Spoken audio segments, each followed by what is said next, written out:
this problem, we want to find the zero of the polynomial function. So we got f of x is equal to x to the third plus 2x squared plus 4x plus 8. Now to find the zeros, we're going to set it equal to 0. So we got x to the third plus 2x squared plus 4x plus 8 is equal to 0.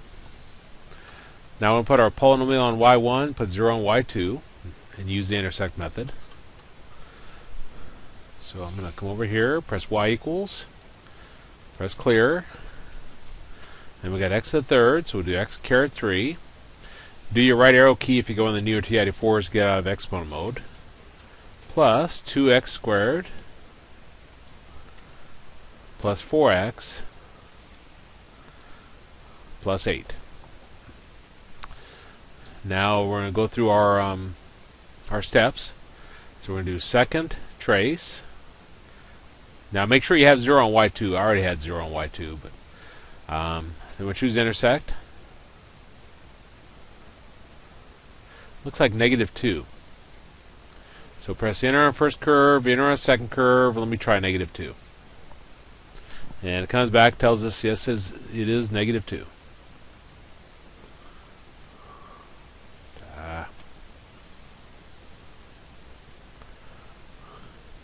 Well, we'll take the one answer we found. We're going to plug it into synthetic division. So take -2, put it in our box. Identify our largest power, which is x to the third. So we'll have an x to the third, we'll have an x squared, x, and no x. The number in front of our x to the third is 1.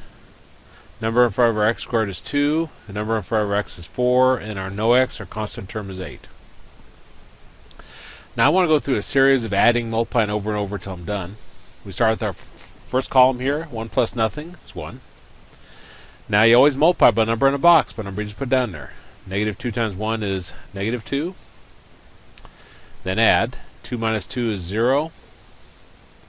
Then multiply, number in a box by number we just put down there. -2 times 0 is 0. Add, 4 plus 0 is 4. Multiply, number in a box by number we just put down there. -2 times 4 is -8. And then add, 8 minus 8 is 0. Now notice we got a 0 for the remainder. That means you found an answer, which is no surprise because the calculator told us that was going to be an answer. Now this was x to the third. Straight down below will be x squared, 1 degree lower. Then this will be x, and this will be no x. So we got x squared plus 4 is equal to 0. We're missing our middle term, the x part. So this is a square root property. I want to get to 4 over on one side. So I take 4 over to the right side, becomes a -4. The square root property says if you got something squared equal to something else, you drop your squared, and you put a plus or minus square root around the other side. -4, that's -1 times 2 times 2. Now remember, a -1 inside of your square root comes out as a I, and a pair of 2's comes out as a single 2. So we're going to get x is equal to plus or minus 2i. So the calculator will give us our first answer, and then we just found our other 2. The plus or minus means there's 2 answers there. So that gives us our 3 answers.